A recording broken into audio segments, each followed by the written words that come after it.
What is up, you guys? My name is Madison. Welcome back to my channel. Welcome if you are new. Here are the 5 books that I'm in the middle of. One is an audiobook, but I have the physical book with me and I have been tracking the pages. And then one is a Kindle book, which I also technically have the physical book. It's just not like in Pennsylvania, like it's not with me currently. Also, my necklace broke today and I feel naked. Please don't look at my neck. Thanks. Anyway, so the book on my Kindle is Always Watching by Lynette Eason, which is part of the Guardian series. It's book 1, and I am 13% into it. I've tried to read this book so many times, and for some reason, like, because I've had this book since I was 13, and I'm 21 now, and I don't know what's going on. I don't know why I haven't been reading it. I just haven't felt like it. But I'm going to force myself to now, and I read a lot faster on the Kindle, so hopefully I can get to something interesting. But basically the book is about this radio host who has a stalker. So his father hires a bodyguard service to keep him safe, and they kind of just go through and they try to figure out who the stalker is. And it pretty much, the book opens with him getting drugged, essentially, and him finding out they had a bodyguard because he didn't know that he had one because he didn't want one. But other than that, like, that's really the whole plot of the book, I fear. Yeah, anyway, look how cute my Kindle is. It's green and I got it for Christmas. The color is matcha, and my mom got it for me because matcha is my favorite drink, and I think that's adorable. So the next book I have is Bright Young Women by Jessica Knoll. First of all, I love this cover. Makes me so happy. So this book is a fictional story based off of the Ted Bundy murders, specifically the one in the sorority house in Tallahassee. Like, the book literally takes place in Tallahassee. And you have 2 different point of views. You have a girl named Ruth, who I'm on page 313, I believe. Yeah, 313. Have no idea who Ruth is. Not even kind of an idea of who Ruth is. And then you have a girl named Pamela, who was the president of the sorority that the guy, killed 2 people. And basically both of them are related to the killer. Not like related, like family, but like both of them had something traumatic happen with the killer, and they're trying to figure out and like book this guy and like get him sent away. But like, actually that's it. Maybe I need to stop listening to audiobooks, because recently, like, I haven't been grasping anything except for in the TJ Klune book. Anyway, that's basically what this book is about. I do plan on going back at some point and annotating it, especially now that I have sticky tabs that match. I'm very excited. But that will not be for a long while, because I have another book I'm annotating. It's the next book that I'm going to talk about. The next book that I'm in the middle of is Lolita by Vladimir Nabokov. I've been in the middle of this book for like a year now. I'm on page 70. Oh, I'm on page 87. That means I've read something since then. Also, look at my Ladybug bookmark. Maybe not the best choice of bookmarks for this book, but I'm pretty sure it's the only one that I had. I like, with where I am annotating, like, I could keep going and like understand what's happening because I remember the story, but also, like, it's been so long since I picked this book up and I don't know why. But I literally have no idea, and I want to finish it because I told myself that I can't read and like I can't annotate another book until I finish this one, because I only like to annotate one book at a time, because otherwise I feel like I'm getting overwhelmed with like trying to remember everything and like make connections and stuff. But yeah, anyway, this book is considered a literary classic. There are 2 movies about it, heavy trigger warnings about pedophilia. This book basically follows this professor author guy named Hubert, I think. Humbert, that's his name. Humbert specifically is his name. And with what I'm grasping from what I've read so far, it's this guy who's already been arrested for what he's done, and he's writing in his journal like a recount of falling for this little girl named Dolores, and he calls her Lolita, which is essentially a word for a prepubescent, like tween-age kid, so between the ages of like 9 and 13-ish, specifically. Like, that's, yeah, I know it's also like a fashion statement in Japan. That is not what we're talking about. Leave those people alone.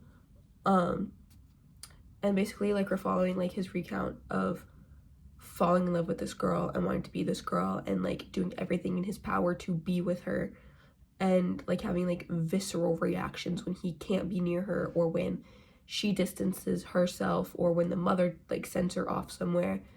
So yeah, like, we're kind of inside the head of like a weird guy, and apparently Vladimir Nabokov is not very well respected in Russia, because my Russian friend was like, why are you reading his book? You know that he's like a loser, right? And I was like, oh, I'm just reading it. So yeah, the more you know. The next book that I'm in the middle of is The Silent Patient by Alex Michaelides. I want to finish this book so bad, but I just want to sit, I want to have time to sit unbothered and just read it. Whereas I haven't had the time to do that. Well, no, I have had the time to do that, but like, I took that time to clean my apartment because I really needed to do that, and I also took that time to do an everything shower, self-tan, paint my nails, so on and so forth, instead of read, even though I knew that I could. So I've really been reading my Kindle book. Yeah, anyway, so the book opens with a very detailed description of a murder, and in the opening, like in the first chapter, it's like, oh, the wife killed her husband, like she went crazy because they're both artists, and like she wasn't doing as good, like just something like that. And throughout the book, you are following the perspective of I don't know if he's a psychologist or a psychiatrist. I'm gonna assume psychiatrist because that just sounds right. And he's trying to get her to talk because she has not said a word since the murder. And she made one last painting before she was arrested, and it's like this big deal. And basically, like, he's just trying to figure out why he's done, or like why she did it, like why he died, like why the guy died. Unfortunately, this book was spoiled to me by my mother, and that really made me not want to read it. That, and the name of the guy that died is the same as my best friend, and that makes me feel icky because every time they like mention the murder, which they do constantly, it's like I'm just picturing him in that situation, even though he would never be a photographer.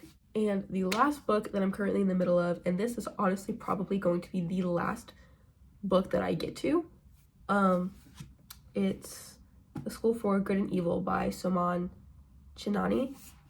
I only read this book if I need something super lighthearted because I watched something like super deranged, or I read something super deranged, or like if I'm just in like a super anxious like mood.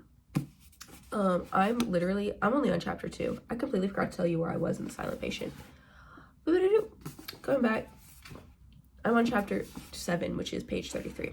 Okay, yeah, I'm literally on chapter 2 of this book, which is page 18. I know that this is going to be an easy read. I have book 2 with me, so once I finish this one, I can just immediately pick up book 2 when I need to. But like I said, like, this is very much like a cozy read if I don't want to put myself in a stalker situation or a murder situation or whatever Lolita is. It's just an easy read. It's cute. It's fun. I know everything that happens in the book because I watched the movie. Well, obviously, you know how adaptations are, but I know what happens in the book because I've seen the movie, at least like a summary of it. And I know that they're making the second movie. I'm so excited. And yeah, like I don't go out of my way to pick this up over any of those unless I know that I need to. Like, I need like that mental like. But anyway, this book follows Sophie and Agatha. I keep wanting to call her Gretchen. I don't know why. Sophie and Agatha. And you were doing so good today, son. What the heck? And basically, Sophie is a fairy tale. Like, I'm gonna be a princess. Like, I'm a princess. Like, everybody knows me. I'm Sophie of Gavaldon, kind of thing. And Agatha is the exact opposite. Very much like, a witch, a witch, a witch. Literally in the movie, they're like, witch, burner. Not quite like that, but similar enough. So Sophie was reading the story, and like in the movie, I know that it wasn't well portrayed because like nobody believed it. But in the book it's a big deal. And that's like the one thing that I wish. Anyway, so everyone's getting ready to avoid going to the school for good and evil. So like all of the handsome people got really ugly, and all of the ugly people got really pretty, except for Sophie and Agatha, because Sophie wanted to go to the school for good and Agatha didn't care. Like, she literally did not give a crap. And they end up going to this school, and they end up going to the opposite schools, the flip schools. So Sophie goes for the school of evil and Agatha goes to school for good, and both of them are like, no, we're in the wrong place. Like, you need to switch us. You need to go, like, where Agatha's like, you need to bring me home. I need to take care of my mom. And Sophie is like, you put me in the wrong school. I'm supposed to be in the school for good. And basically, like, the whole story is just them, one, trying to figure out where they would put their, like, in their assigned school, and two, it's a magic school, of course there's gonna be a mystery. I don't even think they've like mentioned, well, I mean, they are. Yeah. Anyway, those are all the books I'm in the middle of. I don't think I'll have any finished books for February, especially the ones on my February TBR, because I am in the middle of too many books. And I haven't even finished a book for February, so we'll see. I might finish the audiobook, TBH. But if that's the case, then I will combine with March. Anyway, that's all for today's video. I hope you enjoyed. Make sure to like, comment, subscribe down below. All my social media will also be down below, and I will see you next time, whenever that may be. Bye!